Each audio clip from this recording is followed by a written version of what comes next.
बिस्मिल्लाहिर्रहमानिर्रहीम। अस्सलाम वालेकुम स्टूडेंट। क्लास 9th फ़िज़िक्स में हम चैप्टर 3 पढ़ रहे हैं और आज जो हमारा टॉपिक है 3.3 वो है फ्रिक्शन। फ्रिक्शन क्या होती है कि ये एक अपोजिंग फोर्स होती है।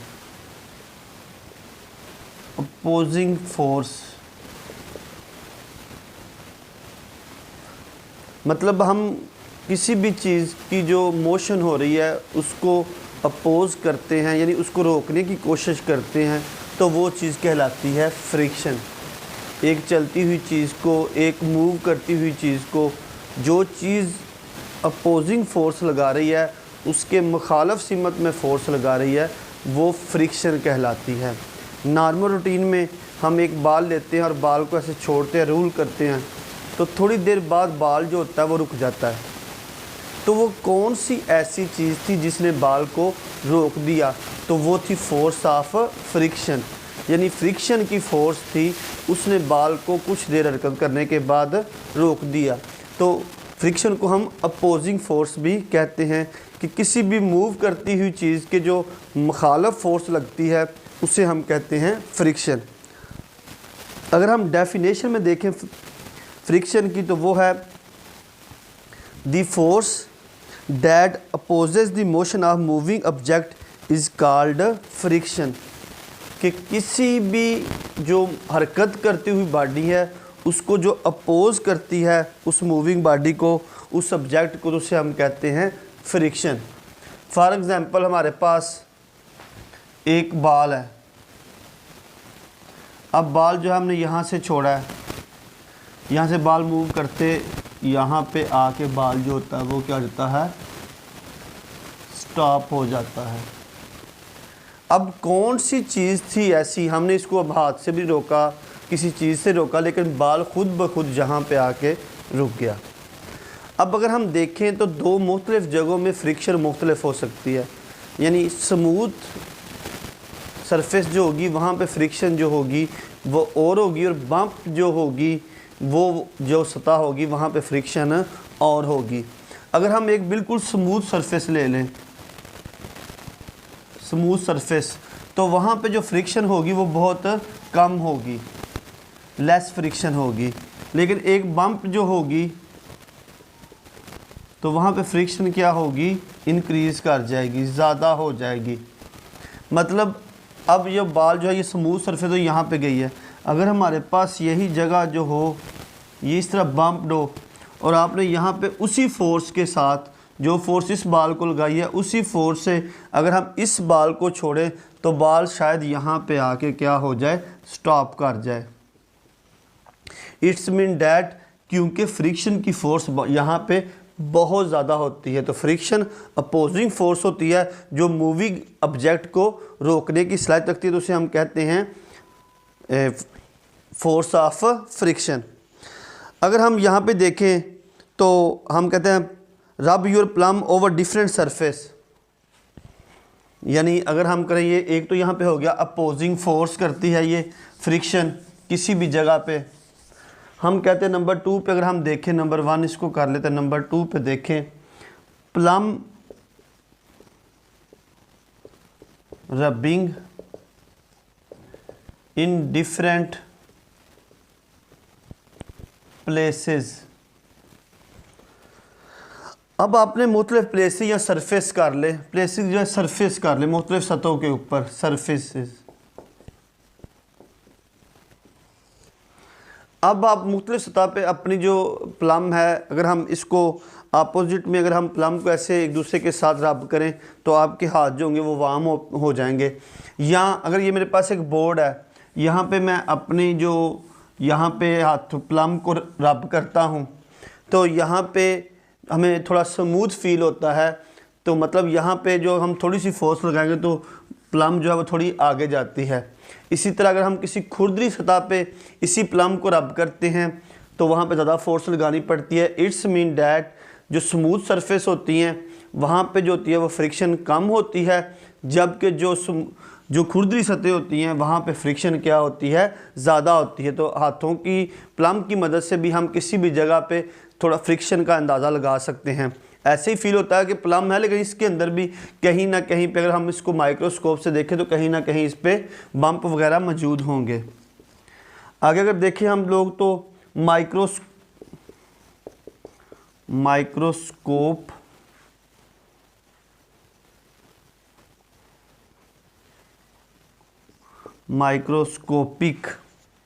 व्यू। अब माइक्रोस्कोपिक व्यू अगर आप देखें, आपको बाहर तो ऐसे नज़र आ रहा होगा कि एक आपने घर में मार्बल है, उसको ऊपर आपने किसी बाल को रोल किया है, तो आपको ऐसे लगता है कि वो जो मार्बल है वो बिल्कुल स्मूथ है, उसके अंदर कोई भी ऐसे बम्प मौजूद नहीं है। अगर हम उसको माइक्रोस्कोपिक की मदद से अगर हम उसका मुशाहिदा करें तो आप देखें तो वो जो आपको बाहर प्लेन सतह नज़र आ रही है, उसके ऊपर मुख्तलिफ बम्प जो होंगे, जो सतह होंगी वो ऊपर और नीचे जो होंगी वो आपको नज़र आएंगी। तो इसको अगर आप माइक्रोस्कोपी से इसका मुशाहिदा करें तो आपको वहाँ पे जो होंगी वो नज़र आ रहे होंगे कि इसके अंदर जो है वो बम्प जो है वो मौजूद हैं। तो माइक्रोस्कोप की मदद से हमें उस बम्प का जो होता है वो अंदाज़ा हो जाता है। अब अगर हम किसी भी जगह पे किसी भी जिस्म के ऊपर एक्सटर्नल फोर्स लगाते हैं, अगर हम एक्सटर्नल फोर्स इंक्रीज़ कर देते हैं तो फ्रिक्शन भी जो होती है वो इंक्रीज़ हो जाती है। अगर हम इसी बम्प सतह पे देखें, हमने माइक्रोस्कोप से एक मुशाहिदा किया है, तो अगर हम देखें ये हमारे पास एक बॉडी है, ठीक है, तो अगर हम बम्प सतह पे यानी फ्रिक्शन जो होती है, अगर हम कहते हैं एक्सटर्नल फोर्स इंक्रीज़ कर दें, आपने बाहर जो, तो इस क्या होगी, फ्रिक्शन जो होगी वो भी क्या हो जाएगी, इंक्रीज़ हो जाएगी, फ्रिक्शन इंक्रीज़। अब अगर फ्रिक्शन फोर्स इंक्रीज़ करें तो फ्रिक्शन इंक्रीज़ हो, लेकिन फ्रिक्शन एक ख़ास लिमिट तक इंक्रीज़ होती है, उसके बाद फ्रिक्शन इंक्रीज़ होना बंद हो जाती है। अब थोड़ा ज़रा यहाँ पे बात कर लें हम लोग, जो हमने किसी भी माइक्रोस्कोप से हमने व्यू करने के बाद आपने देखा कि हमारे पास वहाँ पे बम्प मौजूद होते हैं और बॉडी जो होती है वो उनके साथ कॉन्टैक्ट में रहती है, और बॉडी जो होती है जो कॉन्टैक्ट में रहती है किसी भी जिस्म के साथ, उस माइक्रोस्कोप से देखने के बाद अगर हम लोग देखते हैं कि बॉडी का जो होता है उसके साथ जो होता है वो राब्ता रहता है, तो उस चीज़ को हम कहते हैं कोल्ड वेल्ड। यानी जो बॉडी किसी चीज़ के साथ जब वो कंटेंट करती है, वेल्ड का मतलब होता है वेल्डिंग जैसे होता है, तो वेल्ड करना, एक दूसरे के साथ जुड़े होते हैं, यानी यहाँ पे जो सतहें होती हैं वो एक दूसरे के साथ ऐसे जुड़ जाती हैं कि वो अलग अलग नहीं होती। तो बॉडी का जो पॉइंट ऑफ कंटेंट होता है किसी भी सरफेस के ऊपर, तो उसको हम कोल्ड वेल्ड कहते हैं। और जब वो बॉडी मूव करती है तो उनके जो कोल्ड वेल्ड होते हैं वो मजबूती से बन जाते हैं, और बॉडी जो होती है वहाँ पे फ्रिक्शन की फोर्स जो होती है वो अप्लाई कर सकते हैं, तो कोल्ड वेल्ड पैदा हो जाते हैं इस वजह से। इसी तरह अगर हमने बात की थी कि अगर हम एक्सटर्नल फोर्स इंक्रीज़ कर दें तो फ्रिक्शन भी जो होती है वो इंक्रीज़ हो जाती है, लेकिन फ्रिक्शन जो होती है उसकी एक लिमिट होती है, उस लिमिट के आगे मज़ीद फ्रिक्शन जो होती है वो इंक्रीज़ होना बंद हो जाती है। यानी कि फ्रिक्शन अनलिमिटेड नहीं होती, किसी ना किसी जगह पे जाके, किसी ना किसी पॉइंट पे जाके ये ओवरकम कर जाए, बिल्कुल ख़त्म नहीं होती, लेकिन फ्रिक्शन जो होती है वो ओवरकम कर जाती है, ओवरकम हो जाती है, बिल्कुल ख़त्म नहीं होती। तो बहुत ज़्यादा फोर्स लगाने से फ्रिक्शन जो होती है वो बहुत ज़्यादा इंक्रीज़ नहीं करती, बल्कि एक लिमिट तक इंक्रीज़ करती है, उसके बाद वो जो होती है वो इंक्रीज़ करना बंद कर देती है। इसकी एग्जांपल देखें तो अगर आप लोग साइकिल जब चलाते हैं तो जब आप स्टार्ट करते हैं ना साइकिल के पैडल, जब आप फोर्स लगाते हैं तो आपको ज़्यादा फोर्स लगानी पड़ती है।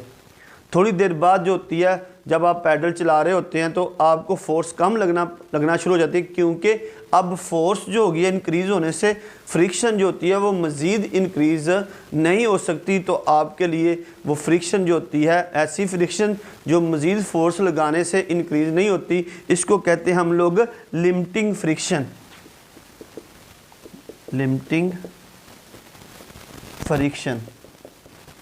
यानी एक लिमिट के अंदर जब फ्रिक्शन रह जाती है तो इस फ्रिक्शन को हम लिमिटिंग फ्रिक्शन है कहते हैं। इसके बाद फ्रिक्शन जो होती है वो मज़ीद नहीं बढ़ सकती। लिमिटिंग फ्रिक्शन को हम Fs से ज़ाहिर कर सकते हैं। अब हम कहाँ पे अप्लाई कर सकते हैं लिमिटिंग फ्रिक्शन जो होती है, इसका क्या रूल होता है। अगर हम देखें, इसको साफ़ कर लेंगे ताकि हम आसानी के साथ आपको ये लिमिटिंग फ्रिक्शन जो है, जो फोर्स जब मज़ीद नहीं बढ़ती तो इसको हम जो होगा वो लिमिटिंग फ्रिक्शन की फॉर्म में लिख सकते हैं। कैसे लिख सकते हैं? इंटरनल फोर्स जो होती है अगर हम देखें तो वो है एक्सटर्नल फोर्स को हम R से ज़ाहिर करते हैं। लिमिटिंग फ्रिक्शन जो होती है वो F और S से ज़ाहिर होती है। अब लिमिटिंग फ्रिक्शन जो होती है Fs ज़ाहिर होती है। अब ये जो कंटेंट होता है, यानी हम कहते हैं limiting friction over normal reaction, या नॉर्मल रिएक्शन भी इसको हम कह सकते हैं कि जो रिएक्शन होता है दोनों सतहों के दरमियान, तो उस रिएक्शन को हम नॉर्मल रिएक्शन भी कहते हैं। अब ये जो होता है ये बराबर होता है कोफिशिएंट फ्रिक्शन के, कोफिशिएंट ऑफ फ्रिक्शन।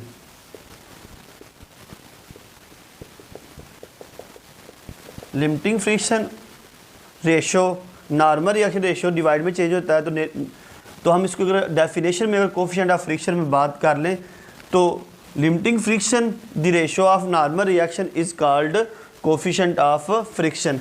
अब कोफिशिएंट ऑफ फ्रिक्शन को हम म्यू एस से ज़ाहिर करते हैं, तो mu S is equal to limiting friction over normal reaction.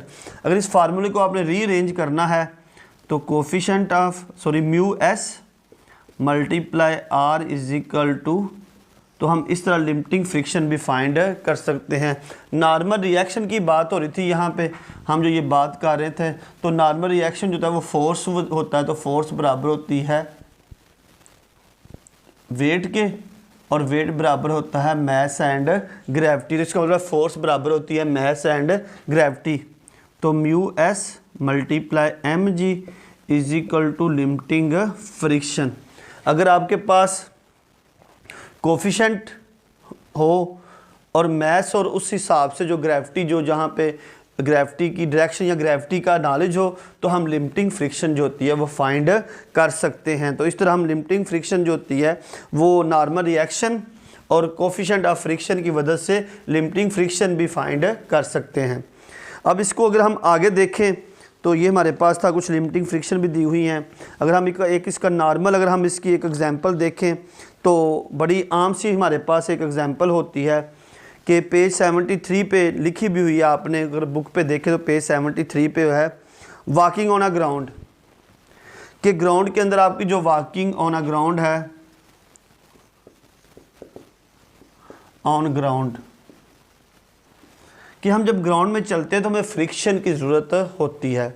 बिल्कुल, जब आप लोग ग्राउंड में चलते हैं तो हम फ्रिक्शन की वजह से ग्राउंड में आसानी के साथ चल सकते हैं। अगर ग्राउंड स्लिपरी हो तो वहाँ पे हमारे लिए चलना मुश्किल हो जाता है। या इसकी एक एग्जांपल देख लें, हमारे पास एक मार्बल लगा हुआ है, आप क्या करें, इस मार्बल के ऊपर क्या कर दें, पानी गिरा दें। तो जैसे ही आप पानी गिराएंगे तो पानी गिराते ही अगर आपके पास एक जो शूज़ हो नीचे से बिल्कुल प्लेन आपने जूते पहने हो, तो जो ही आप इसके ऊपर आएंगे तो आप फ़ौरन से क्या हो जाएंगे, गिर जाएंगे। बड़े प्यार के साथ आप इस मार्बल से गिर सकते हैं। क्यों गिर सकते हैं?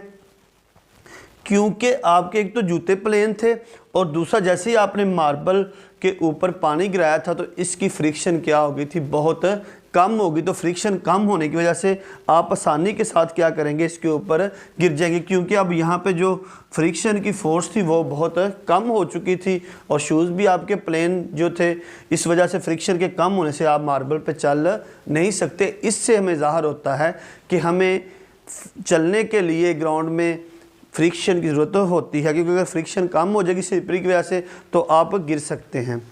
इसके आगे अगर हम देखें, इसी के जो हमारे पास टॉपिक हैं कुछ आगे, तो वो डिस्कस कर लेते हैं। वो है नंबर 1 पे है ruling friction. Student ruling friction में अगर हम लोग देखें तो रूलिंग फ्रिक्शन और हमारे पास है रूलिंग फ्रिक्शन में क्या आता है, रूलिंग फ्रिक्शन, इसी में हमारे पास आगे जो टॉपिक चल रहा है रूलिंग फ्रिक्शन का। अब तो रूलिंग फ्रिक्शन क्या है हमारे पास, रूलिंग या स्किडिंग। अब स्टूडेंट रूलिंग में अगर हम देखें तो हमारे पास जो टायर हैं, व्हील है, तो व्हील कंटेक्ट करता है, इसका कंटेंट होता है जिस जगह पे ये मूव कर रहा है, यहाँ पे इसका कंटेंट बनता है। ठीक है, अगर हम देखें तो कंपनी जो भी टायर बना रही होती हैं, ठीक है, तो आप देखें तो उनके टायरों के ऊपर इस तरह जो होते हैं उन्होंने थोड़े से बम्पिंग सी बनाई होती है टायरों के ऊपर। तो इस बम्पिंग बनाने की वजह क्या होती है, ताकि इसका जो कंटेंट है इसके साथ वो बना रहे। जो ही व्हील यहाँ से देखिए, यहाँ पे इसका कंटेंट बना हुआ है, फिर जब ये रूल करेगा तो ये यहाँ पे चला जाएगा, फिर ये कहाँ चला जाएगा, यहाँ पे। तो मतलब जैसे ही व्हील रूल करता है तो ये आगे रूलिंग करता है, स्लिपिंग नहीं करता। यानी रूलिंग फ्रिक्शन या स्लिपिंग कह लें या स्किडिंग कह लें, तो टायर जो होता है वो रूल करके क्या जाता था। तो इसका सिर्फ इतना सा जो पोर्शन है ना स्टूडेंट, ये पोर्शन, तो इसके ऊपर फ्रिक्शन अमल कर रही है। यानी पूरा टायर जो बाकी जो सारा टायर था वो बिल्कुल आज़ाद होता है। तो यहाँ पे जो सिर्फ फ्रिक्शन जो है इस पॉइंट पे सिर्फ जो प्रोवाइड ऑफ कंटेंट होता है, जहाँ पे वो ज़मीन के साथ या किसी भी चीज़ के साथ जहाँ पे मूव करता है वो जुड़ा हुआ होता है, तो फ्रिक्शन सिर्फ उस पोर्शन पे अमल करती है और बाकी सारा पोर्शन जो होता है वो बिल्कुल फ्री जो होता है वो आगे मूव करता है। और इस तरह व्हील जो होता है वो ऐसे आगे आगे मूव करता जाता है। तो इस हिसाब से अगर यहाँ पे अगर आपके पास देखें, अगर ये यहाँ से मूव ना करें, यानी अगर हम देखें ये ऐसे है बना हुआ होता है रोड में, तो ये अगर व्हील है हमारे पास, तो ये इसके जो बम्प होते हैं वो एक बम्प ऐसे ऊपर जाता है, फिर वो आगे यहाँ पे मूव करता है, फिर ऐसे जो होता है वो एक दूसरे के साथ जो यहाँ पे इसके बने होते हैं वो आसानी के साथ एक के बाद दूसरा आगे लगता है, आगे मूव करता है। तो वो जो टायर वगैरह होते हैं वो आगे मूव करते हैं बनिस्बत इसके कि अगर हमारे पास ये सतह आपने बिल्कुल प्लेन बना दी हो, ठीक है, तो ये पॉइंट ऑफ कॉन्टैक्ट है, जहाँ पे इसका पॉइंट ऑफ कॉन्टैक्ट जो है वो क्या होगा, अगर ये बिल्कुल स्मूथ है तो ये क्या करेंगे, यहाँ से रूल करने की बजाय यहाँ पे पहुँच जाएंगे। जैसे ही ये रूल करने की बजाय बल्कि क्या हो जाएंगे, स्लिप होके यहाँ पे आ जाएंगे। क्या मतलब, रूलिंग कम हो जाएगी और यहाँ पे क्या हो जाएगी, स्लिपिंग। जब अगर आपके टायर जो होंगे यानी रोड जो होगा वो ज़्यादा स्मूथ होगा और टायर जो होंगे वो घिसे हुए होंगे, वार्न होंगे, ख़राब टायर होंगे। तो अगर आप देखें वो कहते भी हम लोग सेफ ड्राइविंग के। जी स्टूडेंट, हम कह रहे थे कि जो रूलिंग फ्रिक्शन होती है इसमें जब पॉइंट ऑफ कॉन्टैक्ट जो होता है वो चेंज होता रहता है और जो बॉडी होती है वो आगे मूव करती है। और रूलिंग फ्रिक्शन जो होती है, friction less than sliding friction, ruling friction sliding friction से होती है वो कम होती है। इसके आगे स्टूडेंट हमारे पास है ब्रेकिंग एंड स्किडिंग। फ्रिक्शन में ही ब्रेकिंग और स्किडिंग क्या है,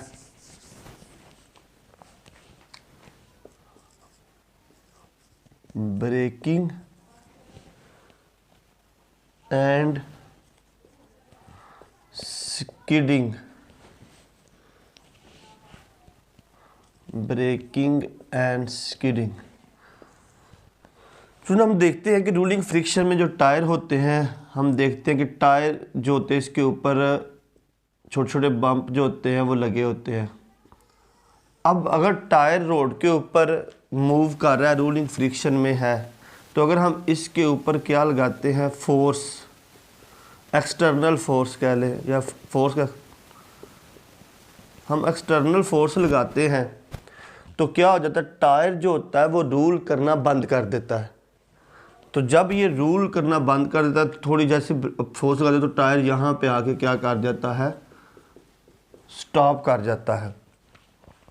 अब अगर तो हम टायर की जो ब्रेक अप्लाई होगी वो आहिस्ता आहिस्ता करेंगे तो टायर जो होगा वो रुक जाएगा, थोड़ी देर बाद थोड़ी सी आगे फासला तय करेगा और रुक जाएगा। लेकिन अगर हम यहाँ पे फोर्स बहुत ज़्यादा लगाएंगे तो व्हील जो होगा वो लॉक हो जाएगा, तो टायर रूल करने के बजाय क्या करेगा, स्किड करेगा। क्योंकि जब गाड़ी मूव करती है तो इसका मोमेंटम जो होता है वो बहुत ज़्यादा होता है, क्योंकि मोमेंटम होता है मैस मल्टीप्लाई वेलोसिटी। अगर गाड़ी मूव ना करी, मोमेंटम का जो दारोमदार होता है वो वेलोसिटी पर होता है, अगर वेलोसिटी ना हो तो मोमेंटम ज़ीरो होता है। तो जैसे वो गाड़ी के व्हील लॉक होते हैं, ऐसे ब्रेक अप्लाई करते हैं तो गाड़ी रोलिंग की बजाय क्या करती है, स्किडिंग करना शुरू हो जाती है, और उससे उसका मोमेंटम जो होता है पहले ही ज़्यादा होता है, तो वो गाड़ी जो होती है उसके ऊपर एक्सीडेंट का या उसका अनबैलेंस होने का ख़तरा ज़्यादा होता है। जैसे हम देखते हैं व्हील मोशन करते हैं तो ये दो इस पे काम होते हैं, motion of wheel, motion of wheel along the road. अब जो व्हील है वो रोड के साथ मूव कर रहा है, इसके साथ वो फ्रिक्शन की वजह से आगे रूलिंग कर रहा होता है। एक तो व्हील ये काम करता है, दूसरा रोटेशन ऑफ व्हील